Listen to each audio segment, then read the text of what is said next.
Magandang araw mga kapatid. Welcome sa ating week 3 ng Introduction to Theology, focusing on historical theology. For the past 2 weeks, pinag-aralan natin ang dalawang major branches ng ng intro to ng theology, which is the systematic and biblical theology. Reminder lang po, may mga ilan po na nagpasa na, and I would like to remind yung mga naka-enroll na please submit na natin yung mga requirements para at least hindi kayo matambakan ng mga reflection papers nyo. No? Let's just have a short prayer sa pagpapatuloy ng ating pag-aaral. Lord, we thank you for this day. We ask for your presence. We ask for your guidance and your wisdom sa amin, Panginoon. Sa aming gagawing pagbabalik tanaw ay patuloy na ma-remind kami ng katapatan mo noon at kung paano namin nararanasan ang katapatan mo ngayon at sa mga susunod na araw. We thank you, Lord. Ito po ay panalangin sa pangalan ni Jesus. Amen. Amen. Historical theology. Let's define ano nga ba ang historical theology. Ang historical theology ay ito ay isang discipline sa pagkikwento at pagbubusisi, pag-examine ng development ng Christian theology throughout history. Dahil ang realidad mga kapatid ay hindi ito nilapag ngayon. Simula nung pagdating ni Kristo dito sa lupa, sa kanyang kamatayan, pagpako sa krus, sa kanyang muling pagkabuhay, sa kanyang muling pag-akyat, ascend, at pangako niya na siya ay babalik. Ito po ay 2,000 taon humigit kumulang na po ang nakalipas, and all throughout that century ay marami na tayong mga kapatiran na isinuko ang kanilang buhay. Talagang ito yung mga nagsunog ng kanilang mga kilay para lang po pag-aralan at para busisiin ang salita ng Panginoon. As an academic field, it seeks to explain how Christian doctrines have developed and changed over time with the aim of drawing wisdom from the church of the past to strengthen the ministries of the church today. Yan po talagang layunin nun, na yung mga nangyaring pag-aaral, nangyaring mga kwento, experiences ay palakasin tayo dahil ang Diyos na sumama sa kanila noon ay ang Diyos na kasama natin ngayon. For evangelicals, the development of doctrine refers not to innovation but to greater clarity and deeper nuance. We are not trying to to create new doctrines. No, that's not our goal. Wala na pong new revelation katulad ng sinasabi ko. Fresh revelation meron, new revelation wala po. We are just trying to appreciate po yung development ng doctrine over the past 2,000 years. The truths of Scripture and its divine author do not change. Di po nagbabago ang Diyos na siyang sumulat nito. We have 66 books in the Bible. Wala po tayong intensyon na dagdagan at bawasan yon.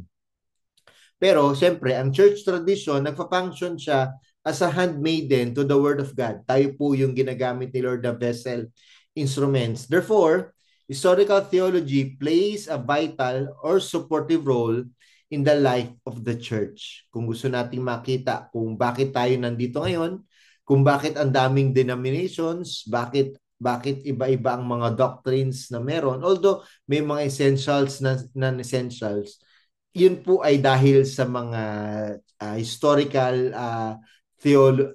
historical ika nga ang tawag dito mga sa history ng ating mga kapatiran. Attentiveness to and absorption of the accumulated wisdom from over 2,000 years of church history provides Christ's bride with great strength as she seeks to live faithfully in a hostile world. Alam po natin na the world is not getting better anymore with all of the news. Hindi lang dito sa Pilipinas, di ba? Akala natin na porket at gumaganda na ang technology, mababawasan ang immorality. Hindi ganun po ang case. Lalo ngayon mga kapatid, kahit punong-puno ng CCTV, grabe ang crime. But tinutulungan tayo nito na na si Lord na siyang naging faithful po sa mga kapatid natin, no, sa mga church fathers natin 2,000 taon na nakakalipas, ay sasamahan pa rin tayo ngayon. So theologians and pastors do themselves a disservice if they approach a biblical text or theological question as if no one before them has done so. Hindi tayo pwedeng lumapit sa ating service, no, o sa ating Bible study na may naimbento kong salita. Hindi po, lahat po ng pinag-aaralan natin ngayon na pag-aralan na yan, hindi tayo nag-imbento, mga kapatid. Okay? Historical theology broadens and deepens exegesis. It provides a valuable conversation partner in interpreting scripture. No? Yan po ang maganda, na when we study the history of the church, the history of the theology na inaaral natin ngayon, makikita natin dito na tama ba itong binabasa ko? Yes, meron tayong Biblia, pero meron tayong pwedeng i-reference. Kumbaga, sa case, diba, sa mga anong case study niyan. So ito po yung purpose noon. Both guarding and guiding us so that we may not stray into error. Yun po yung maganda, no? At hindi lang po sapat, yes, okay ang biblical theology, okay ang systematic theology. Pero ika nga, tingnan natin yung mga transitions along the way para mas ma-appreciate natin po ang salita ng Diyos. Bakit? Bakit need natin yung historical theology? First, historical theology is necessary because it helps the church distinguish orthodoxy from heresy. Ako po ay lalo na po ngayon, mahilig po akong bumili ng mga prutas, especially apple and yung peras po. Tinatanong ko talaga sa tindera, kailan nyo ito inangkat, at ilang araw na ba to? Ano ba to? Limang araw na ba tong nandito? Fresh pa lang. Bakit po? Kasi baka mamaya nahaluan na ng bulok eh. 'Di ba? Kailangan ko ma-distinguish. Same din po sa ating faith. Same din po sa ating paniniwala. Ang laking tulong po nung historical theology kasi marami na pong silang na separate. Marami na pong mga doctrines na nakita nila na heretical at orthodox, yung mga dapat paniwalaan. So pag ginawa natin yon, katulad nung pinag-aralan natin two weeks ago regarding yung kay Christ, na maraming mga heresies na na-develop along the way, alam natin na ito pala yung mali, ito pala yung tama, ito pala talaga yung nasa Biblia. Pangalawa, provide sound biblical interpretation and theological formulation. Yun naman din po ang maganda. Dahil tayo po ay nasa Biblia, ang mga kapatid natin, ang mga church fathers natin, ganyan din po ang ginagawa nila. Meron silang concept of sound biblical interpretation at paano na-formulate yung mga theology na pinag-aaralan natin ngayon. So babalikan lang natin yun, mga kapatid. Pangatlo, presents enduring examples of faith, love, courage, hope, obedience, and mercy. So bukod po sa madidistinguish at mayroong mga sound biblical interpretation, ang maganda nito, mga kapatid, ay mai-inspire tayo na kung paano sila Polycarp, paano sila Martin Luther, paano sila John Calvin, sila John Wesley, sila Augustine, sila Tertullian, paano yung mga namatay sa pananampalataya, yung mga na-persecute, no? In spite of that, ay patuloy na nagsisilbi. Grabe yung tapang nila, grabe yung pag-asa, at grabe yung pagsunod nila sa Panginoon. Protects the church against the rampant individualism present among Christians today. Nakakalungkot po. Maraming sa mga simbahan natin ngayon yung tinatawag na independent. No, parang hindi, independent ako. The challenge with that is pag independent ka at pag wala kang, alam mo yun, hindi, bahala na kami nang bahala.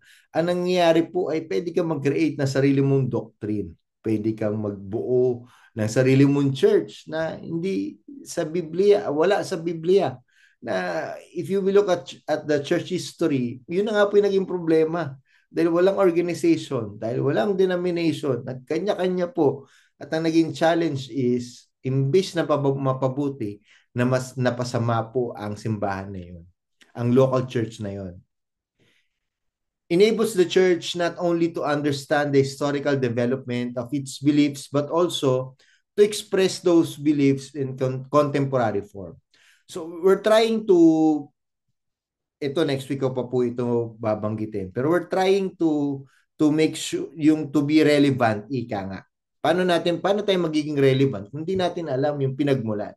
So alamin natin paano na-develop yung history, ano naging approaches nila para tayong nabubuhay ngayon.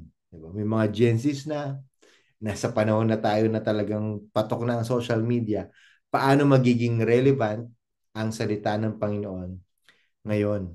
Encourages the church to focus on the essentials, those truths emphasized repeatedly throughout its history.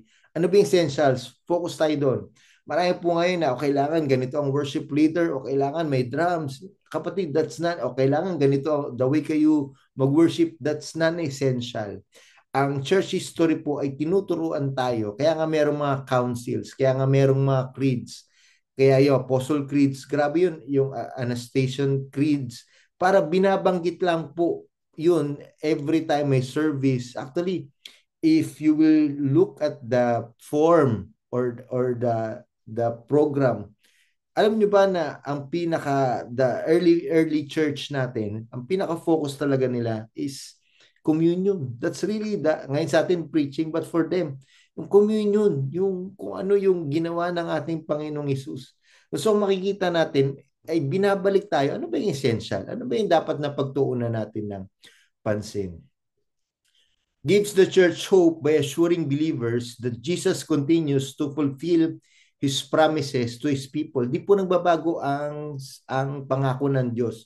Kung paano pinangako kila Paul, sa mga last na apostoles, kay John, sa mga ginamit ni Lord throughout the church history until now, ganun pa rin po ang pangako ng Panginoon sa atin. Lastly, it grants the church today a deep sense of belonging to the church of the past. Diba? Ang sarap po na pinagpapatuloy lang natin. Kumbaga, ang sarap na kung titingnan natin yung ating likod, hindi siya literal, diba? Yung ating likuran, no? Grabe yung nag-cheer sa atin. Tuloy lang tayo mga kapatid kasi kung titingnan nyo the church may dalawang klase, the universal church and the local church. Part tayo lahat ng universal church. Tayo ngayon ay nasa lighthouse pero may mga kakilala tayo iba't ibang mga churches. Parte pa rin natin sila. Grabe yung belongingness na kinabibilangan natin. Now, talon tayo. Tingnan lang natin yung timeline, no, ng historical theology para malaman natin na ano ba itong pinag-aaralan natin. Parang, Pastor, 2,000 taon na yan. Naku, sobrang dami yan. Sige, tingnan natin mga kapatid. First, itong tinatawag na the patristic period. Ano pa itong patristic period na ito? Ang patristic period po, ito yung mga panimula, ano, may mga notable theologians na mga patristic era na mababasa natin. Ito nga sila Saint Jerome, ito nga yung sila Polycarp, no. Marami pa po ito. At dito rin po na-develop yung mga sila Arius, no, yung mga nabanggit ko, mga heretical movements, no, sila Arianism, etc. And at dahil din diyan, na-develop din po yung ang mga council. Nagkaroon na po tayo ng mga councils, church fathers para pangalagaan yung ating pananampalataya. At mas na-define yung the Bible and tradition. No? Malinaw kung ano yung Biblia talaga. At dito na rin po nagkaroon ng tinatawag na pagbuo talaga ng salita ng Panginoon. Nagkaroon na ng canon ng Bible. Kasi before, very oral. Napakataas po ng orality kung gagamitin ko po ito. Ang Biblia po noon ay hindi pa talaga siya existing na katulad ng meron tayo ngayon. No? Ang Bible noon, collections lang siya. Ang Old Testament po ay buo na yon, patagal ng buo. Particularly, ang New Testament po, if you will look at the history of the church, ay ito po ay parang collections lang. Isang grupo, meron lang siyang meron lang siyang Matthew. Yung isa, merong Mark. This time, na-develop na po lahat, napagsama-sama na po lahat. No? At meron din dyan mga Christological controversies na pag-aralan natin yan. Sa Arianism, Apollinarianism, Nestorianism, and yung Trinity po, yung issue ng Trinity, which is, kung titingnan nyo, no, ito rin, even si Arius po ay ito yung naging kanyang ano. Ito yung isang letter sa Greek, no, yung homoousios and homoiousios, ika nga, that one letter na pinagkaiba, yung I lang na yun ay nagkaroon po ng problema with ito pong century na ito pong binabanggit ko, with that one iota nga ang tawag nila. Grabe po ang naging controversy sa church history during that time. So the Donatist controversy, the Pelagian controversy, and faith and philosophy. Talon tayo, the Middle Ages and the Renaissance. Ito na yung medyo maano na ng konti, no? Nagkakaroon na po ng konting lalim. Kasi mas bumibigat na po at mas dumadami na nakakilala. Ay meron na pong arguments for the existence of God. Dito na po lumalabas yung mga apologetics. Dito na po lumalabas yung mas malalimang pag-aaral ng salita ng Panginoon. Reasoning. Ito na rin yung kaya nga Renaissance from that word. Theories of the atonement, iba-iba na pong mga lumalabas po ng mga theories pagdating naman sa atonement. Dito rin na-develop yung sacraments po, especially nung the Catholic po during that time. Interpretation of scripture, paano na-develop, ano yung development na pag-interpret. Renaissance humanism, ito yung sila Descartes, no? Iba't ibang mga ano ito, iba't ibang mga ito na yung ang tawag dito mga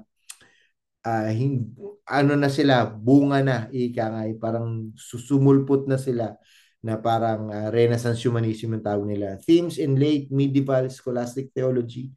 So ito na po naglabasan ng iba't ibang mga grupo naman na sa Catholic, no, kaya nagkaroon ng mga Jesuits, etc., etc. And from that tatalon tayo ng the Reformation and post-Reformation period, at ito ay marami ng mga theologians po, at kung makikita natin dito, ito ay na-develop because of the abuses of the Catholic, no. If you will look at the history, the goal of Luther is not really to eradicate or to change yung Catholic, kundi yung mga abuses at yung mga excesses lang po. Pero we know naman na siyempre dahil nga ano na to 100 years na tong na meron kaya sobrang lalim na po, ano. So theologians and movements of the Reformation, kaya po nagkaroon ng Reformation, nagkaroon ng the German Reformation. Ito na nga yung sila Martin Luther, tumalon ito ng the Swiss Reformation. Ito na yung sila Zwingli, the Radical Reformation. Ito yung medyo radical na kasi mga nagpapatayan na to, mga kapatid, no. The Catholic Counter-Reformation, ito na, dito na na-develop yung mga mga pag-counter naman ng mga Catholics. So dito rin po na-develop yung theological developments, especially sila John Calvin and Martin Luther, no. Andito na rin sila John Wesley, itong mga Methodist, unti-unti na naglalabasan sa mga panahon na ito. The Bible and Tradition in the Reformation. So nagkaroon ng another appreciation po pagdating sa Biblia at sa tradisyon during the Reformation period. We don't have time to discuss this. Sinasummarize ko lang po ito sa inyo. Justification by faith alone. So if you will read the Institutes of Christian Religion, ang haba po ng paliwanag dyan ni Calvin, no? Pagdating po sa justification by faith alone, sila Martin Luther, meron din po, at iba't ibang mga ano natin dito, theologian, no, na talagang dinidefend ano bang ibig sabihin ng justification by faith alone. Kaya dito na po lumalabas yung mga sola fide, sola gratia, sola scriptura, soli deo gloria. And the real presence of Christ in the Lord's Supper, dito rin po na-develop yun. Kung ito ba ay transubstantiate or literal or kung ano man po. The nature of the church, pinaliwanag din dito. And yung theology and astronomy, the Copernican and Galilean debate. So dito na po yan na ano ba kinalaman ng theology doon sa space, which is maganda rin pag-aralan. And talon tayo, 750 up to present naman, may tinatawag na the quest for the historical Jesus. Ang purpose nito, ito yung sila Bultmann iba't ibang mga ano ito, iba't ibang mga theologians, scholars, especially lumabas sila and they're trying to humanize Jesus, no? Nagfo-focus sila doon sa pagiging tao ni Jesus. Kaya nga makikita natin dito historical Jesus. Pero ang naging challenge nito particularly po ay na hindi na po na paano ba yung term? Masyado na pong focus sa pagiging tao at masyado nang na-diminish yung miracles, yung healing power ng ating Panginoong Hesus. Even yung kanyang divinity ay na-diminish na po. To the point na pinapakita na lang nila na si Jesus ay tao lang at hindi talaga siya Diyos. Debates on salvation, the resurrection, the Trinity, and the Church, the attributes of God in process theology. Dito rin po ay naglabasan yung mga iba't ibang mga, siyempre po dahil across the world na theology po during this time, kaya po ang dami na po mga nade-develop, no? Isa lang to yung process theology. Isa lang po, ang ibig sabihin po ng process theology ay even si Lord po ay nasa proseso pa. Diba? Parang even siya sa mga nangyari sa mundo. Para bagang nagugulat pa siya. Pero we know naman the truth. No? God is omniscient, omnipotent, all-powerful, no? And ever-present siya. So, alam naman natin na hindi na tayo as a Christian, tayo naniniwala dito, pero ito po ay na-develop. So meron mga feminist critic of traditional Christian theology. Ito yung mga um, not as a whole, hindi sa buong evangelical, pero katulad ng Reformed Presbyterian na ang mga babae po ay bawal tumayo sa harap bilang mag-preach, no? Kasi yun daw yung sabi ni Paul sa kay Timothy, no? And Christian approaches to other religions in contemporary theology. So ano na ngayon yung mga approaches na ng mga ibang mga reliyon naman pagdating sa pag-aaral ng salita ng Panginoon. Theological method in the modern era. Ilan lang po yan sa mga summary po ng historical theology na nakita natin. No? Saan, Theo? So, ano ba yung practicality ng historical theology? The foundational work on the essential doctrines of the Christian faith has already been accomplished. Okay na po. Yun nga yung sinabi ko kanina.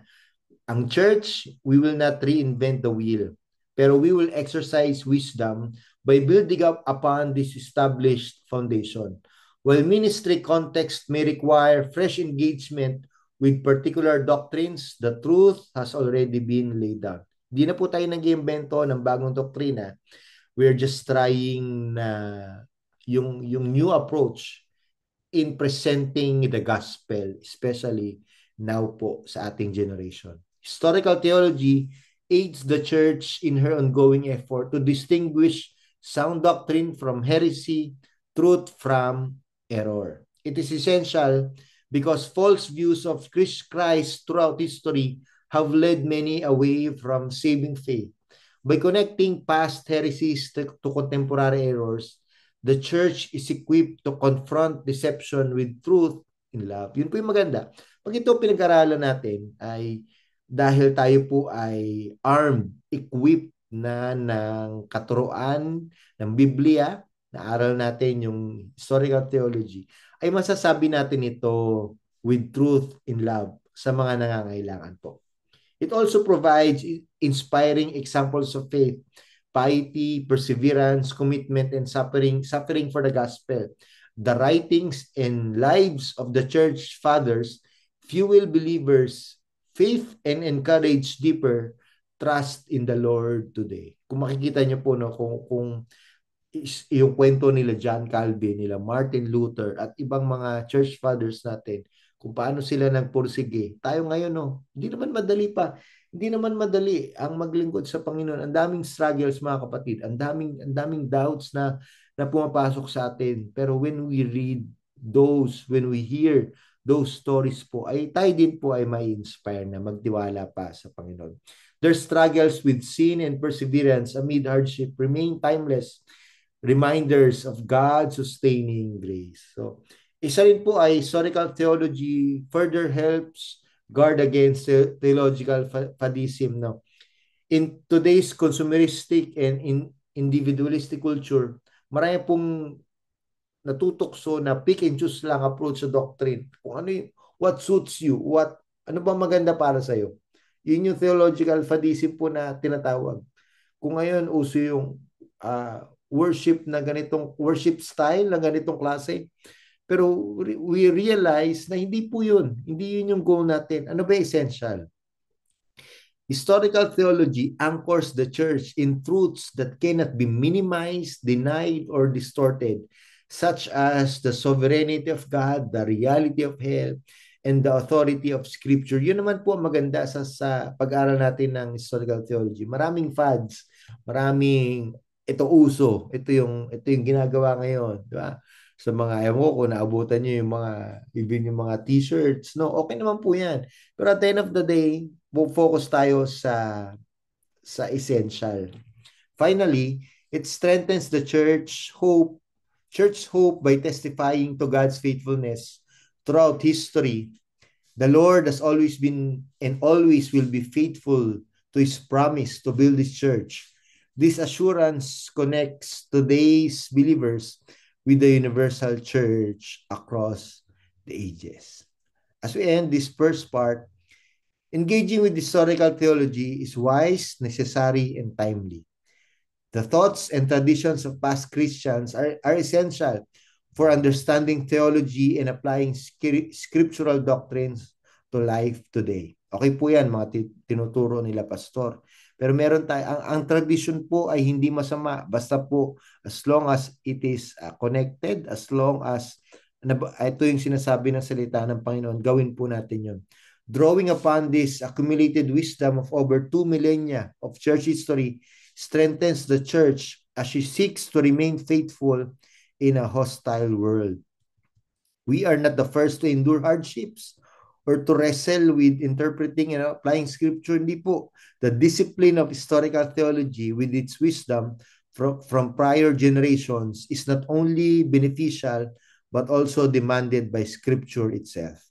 Bilang mga pastor, mga elders, mga ministry leaders, and faithful Christians, we need historical theology to guide and safeguard our convictions and practices so that with Paul, we may affirm with integrity before our local churches, I promise you to one husband, to Christ, so that I might present you as a pure virgin to Him. Yun po ang goal natin mga kapatid, na along the way, tayong mga nabubuhay ngayon ay faithful tayo. Katulad po ng faithfulness na pinakita ng mga kapatiran natin 2,000 years ago. Now, as we move forward, tingnan natin yung denominations throughout church history. Sa maiksing lesson na ito, papakita ko lamang po na hindi lang pala tayo ang nauna, lighthouse. Marami pa pong iba.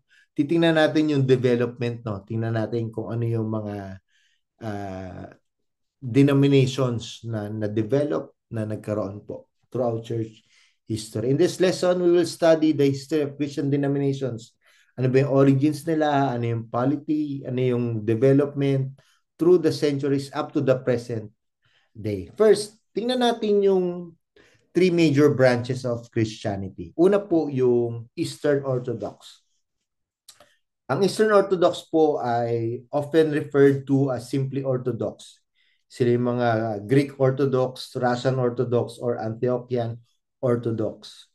So in 10,054, the Eastern and Western churches formally divided. So nagkaroon po ng division. So yung mga from West nagstay, yung mga Roman Empire, yung East napunta po sila sa ibang lugar, ibang dako, no?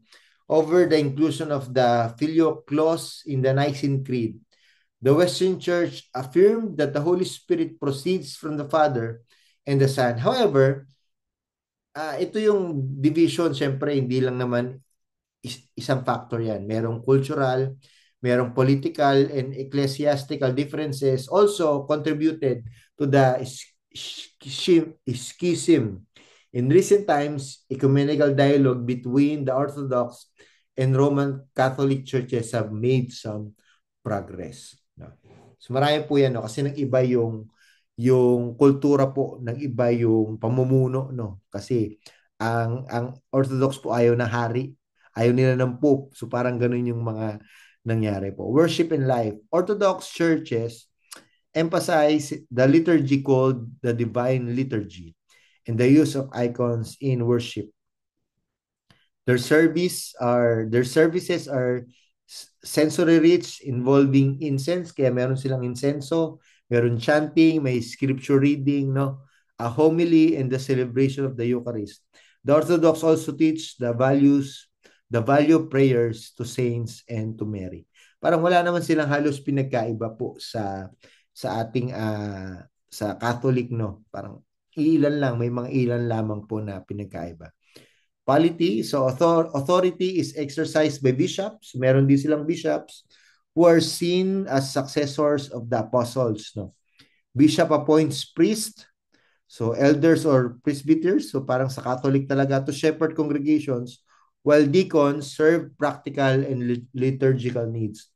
Leadership rests with synods, councils of bishops, not with a single pope. So sa Eastern Orthodox po, wala silang pope. Meron silang tinatawag na council of bishops na nagde-decide sa organization or sa denomination. Distinctives, ano ba yung pinagkaiba? A high view of tradition as the means for interpreting scripture. So mataas yung kanila din pong pag-interpret, pero tradition, parang sila dapat. A canon of scripture that includes intertestamental books and additions not found in the Protestant canon. Examples given, meron din silang 1 Ezra, 3 Maccabees, so Psalm 151, the prayer of Manasseh, and additions to Daniel. So celibacy for bishops, yung celibate yung bishops, pero yung priest may options po na mag-asawa or hindi. Strong emphasis on the incarnation, resurrection, and the doctrine of theosis, union with God as the goal of salvation. So for the past Catalyst, si Pastor Alex pinaliwanag po ito. Roman Catholic, pangalawa, ang Roman Catholic naman ay simply called Catholic, no? Meaning universal. The term Roman reflects the primacy of the Pope, the Bishop of Rome. No? Kaya siya naging Roman Catholic. Uh, Actually po, kung titingnan natin, no, ang simple lang naman ang ibig sabihin talaga ng Catholic, universal, no? The called out ones. Lahat tayo, kung titingnan natin, lahat tayo ay Catholic, no? Parang, that's really, walang masama. Pero siyempre, dahil nga merong denomination at para baka hindi malito yung mga tao, 'di ba? Kasi may pag-Catholic ang inaano agad nila yung Roman. Pero kung titingnan niyo ang Bible po, we are all Catholics. Pag naniniwala tayo sa Panginoon, part tayo ng Universal Church. Really. That's really, yun yung ibig sabihin ng Catholics. Pero ngayon, sa pag-iingat lang, no? Kasi baka, Catholic din pala kayo. Hindi po, iba tayo, no? Pero kung titingnan natin, para lang at least malinaw lang, no? Kasi masyado nating na ano yung word na Catholic. Pero actually, yung Roman Catholic, iba po yun. Pero the word Catholic itself ay hindi po siya masama. So history, before the East-West schism of 10,054, so bago nag-divide, the church had recognized 7 ecumenical councils that defined Orthodox teaching on the Trinity and the deity of Christ. Influential Western theologians included sila Augustine of Hippo, sila Anselm of Canterbury, sila Thomas Aquinas, Saint Francis of Assisi. After the schism, disputes over papal authority, theology, and practice led to the Protestant Reformation in the 1500s.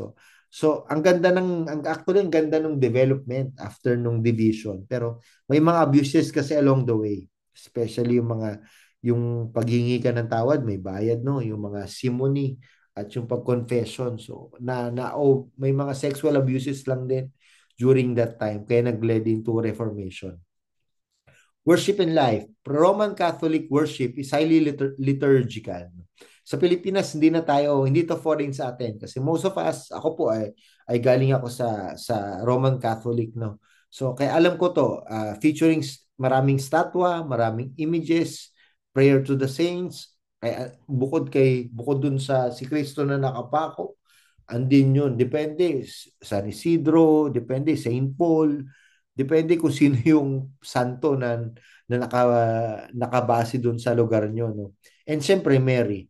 Incense, scriptures, reading, hymns, and a homily culminating in the Eucharist. Kaya sa kanila, lahat yun makikita yung lahat ng ano na yun, ingredients na yun sa kanilang worship and life. Polity, so authority rests with bishops, assisted by priests and deacons. Pope, the Pope is the supreme authority, and when speaking ex cathedra, from the seat of authority, pag meron doon yung Peter's chair na tinatawag nila, mako-considered na infallible in matters of faith and morals. Kaya delikado rin, no? Kasi parang nadadagdagan yung scripture, yung pag-aaral nila ng pagdagdag sa salita ng Panginoon. Distinctives, pinakaiba, meron silang 7 sacraments. May baptism, may confirmation, may kumpil na tinatawag, may Eucharist, may penance, may anointing of the sick, marriage, and ordination. The doctrine of transubstantiation. Ito po yung literal. Para sa kanila, literal yung tinapay at yung alak. No? So, wine become in substance the body and the blood of Christ. So, pag iniinom natin, literal daw po yun. A canon din, so meron ito yung mga tinatawag na deuterocanonical books. So, na-develop nung intertestamental. So, kung may Old may New, ito sila Tobit, sila Judith, 1st and 2nd Maccabees, sila Sirach, Wisdom of Solomon, Baruch, and additions to Esther. So, ano rin po ito? Celibacy for bishops and priests. So, para sa kanila, nandun talaga yung bawal mag-asawa, yung mga pari at mga bishops. Justification understood as infused righteousness, encompassing the whole process of salvation and enabling believers to do good works. So, naniniwala sila kay Jesus, pero yung kaligtasan po, hindi lang po kay Kristo. Kailangan masundan ng mabuting gawa. So, alam naman natin na hindi po yun ang sinasabi ng salita ng Panginoon. Alright.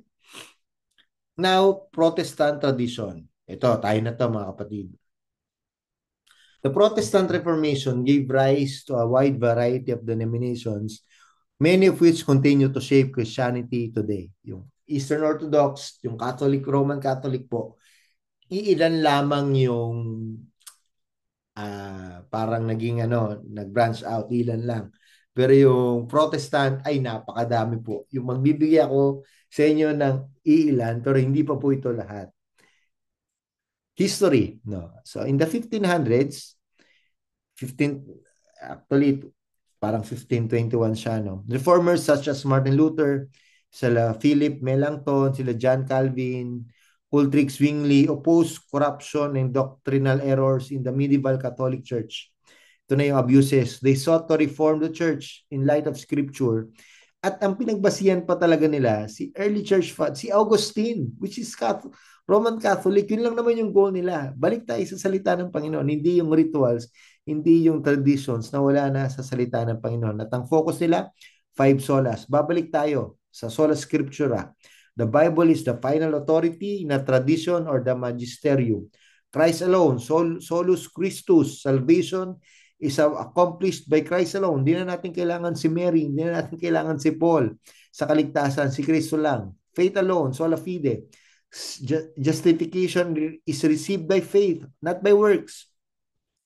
Grace alone, sola gratia. Salvation is entirely a gift of God's grace, and to the glory of God alone. God alone deserves glory for salvation. So yan po yung the five solas na pinanindigan po ng Protestant tradition. Tingnan natin yung mga major Protestant denominations po, no? Before we end this lesson for today, for this week. First, meron tinatawag na the Anglican Communion. So, originated in the Church of England's break from Rome in 1534. So, meron tinatawag na 39 articles na nagsasummarize ng kanilang theology. Ang Anglicanism po ay nag-spread globally throughout the British Empire. Kaya po sa England po, no, Anglican yung napaka dominant po, no. Worship, may formal, liturgical, meron din guided by the Book of Common Prayer, includes preaching and the Eucharist. So merong Lutheranism. So, syempre, kay Martin Luther yan, early 1500s, nag-spread siya across Europe and later to America. Worship, liturgical then with a structured order including confession, creed, prayer, sermon, and sacrament. So, syempre, meron ding Presbyterianism. Ito po ay rooted kay John Calvin, sa theology ni John Calvin sa Geneva and kay John Knox sa Scotland. Ang mga key confessions po, yung mga, ito Westminster Confessions, napakahaba na ito mga kapatid. I think this is 500 statements po na meron sila.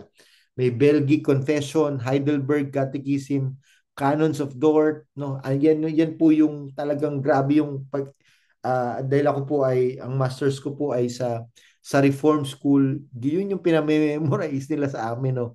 Na talagang tayo ilan lang yung ating statement of faith, pero sa kanila, napakadami po. I think around 100 pages yun para lang matandaan mo lahat ng mga yun. So worship formal, word-centered, hindi na less sila in terms of liturgy, sometimes weekly celebration of the Lord's Supper. So Methodism, ito po ay nagsimula kay John and Charles Wesley and George Whitefield in the 1700s, spread rapidly in America during the Great Awakenings. So ang worship niya, structured siya pero less formal than Anglicanism. May hymns, may prayers, may scripture reading, sermon, offering, and benediction. So actually, tayo po, if you will see our program ng church service, ako po ang aking interpretation ay most likely galing po siya sa Methodism, no? Sa mga Methodista. May mga ilang flow lang, pero parang kung titingnan po natin, tayo po Pentecostal, mamaya ano natin dito, no? Parang dito talaga nagsimula yung ating program po. And syempre, Baptist, history emerged in the early 1600s in England. Merong na-divide po siya. Merong tinatawag na General Baptist, yung naniniwala sa Arminianism, in particular Baptist, Calvinistic naman. Mga Calvinism expanded in America under religious liberty. So ang worship nila typically includes singing, prayer, preaching, offerings, baptism, and the Lord's Supper. So minsan po, once a month, minsan twice a month. Depende po ito mga kapatid sa kanila. No? At Evangelical Free Church, so formed in 1950 through the merger of Scandinavian immigrant churches in America. So katulad lang din siya ng Baptist Church pero congregational polity. Pinagkaiba po nito ay nagre-rest yung authority hindi sa pastors, hindi sa elders, kundi sa congregation po. Kaya siya free church, no? So whatever the congregation decides, yun po ang susundin ng mga pastor. Restorationist movement or Stone Campbell, ang originated in the Second Great Awakening, sought to restore the faith and practice practice of the New Testament Church, often a cappella singing, weekly Lord's Supper, independent congregational polity. So ito po ang actually more on, ito na yung mga tinatawag na the Quakers, no? Ito na yung mga fundamentalist, no? Ito yung mga medyo Puritan yung approach na talagang kung ano yung practice ng New Testament ay yun lang ang kanilang ginagawa. So Pentecostal and charismatic traditions, tayo po ito as Lighthouse, dito po tayo nanggaling, no? Emerged in the early 900s through revivals in Kansas, Los Angeles, yung Azusa Street Revival na tinatawag nila. Ito po yung sinasabi ko, influenced by Wesleyan holiness and higher life movements. Kasi most of yung mga Pentecostal movement po ay nanggaling talaga sa, most likely, hindi lahat, ay sa Methodist po. Emphasizes the gifts of the Spirit, tongues, prophecy, healing, alongside prayer, preaching, and sacraments. At meron din mga non-denominational churches. Ito yung mga history grew in the 20th century as independent congregations without denominational ties, often similar to Baptist or evangelical free traditions with flexibility in style and liturgy. So, yun mga kapatid, ilan lamang ito sa mga ika nga, mga denominations po. Development, para makita, ma-appreciate natin, no? Hindi lang pala nag-iisa. Dito nga sa Pilipinas, napakadami natin. Dami nating churches all throughout the Philippines. No? May mga CCF, Victory, meron tayong Yemilif, no? Meron Assemblies of God na galing din sa US, Church of God na galing din sa US. So iba-iba mga kapatid. Pinakita ko ito sa inyo para ma-appreciate nyo rin na grabe pala yung traditions, no? Grabe yung pagkalat ng church history. Wala pong masama sa denominations. Ito po ay ganun po talaga ang nangyayari at hindi ito dahil nag-divide, kundi ganyan po gusto ni Lord na makalat ang kanyang salita. As long as we are united in terms of the essentials, wala pong problema yung ginagawa ng mga Baptist, ng mga Reformed, ng mga Presbyterian. Alright, so yun po ang ating pag-aaral about historical theology. If you have any questions, feel free to PM me, to contact me mga kapatid kung may problema or kung may katanungan po kayo dito sa ating lesson. Chat nyo lang ako. Jun Rupa po yung aking Facebook. Alright, so this week 3, October 3 po ang submission ng Share Your Learnings at ng Reflection number 3. Alright, and next week po, next Saturday, so we will have a live recording naman po. So if you're available, feel free to attend. But if you have any appointment, wala din naman pong problema kasi nga synchronous naman yung ating learnings. Reminder lang po, next week would be the last lesson na po natin ito. Dahil 4 weeks lang naman tayo mga kapatid at ipapaliwanag ko rin yung magiging paper natin, no, for this intro to theology. Ilan po, maraming salamat sa inyong pakikinig. Enjoy the lesson.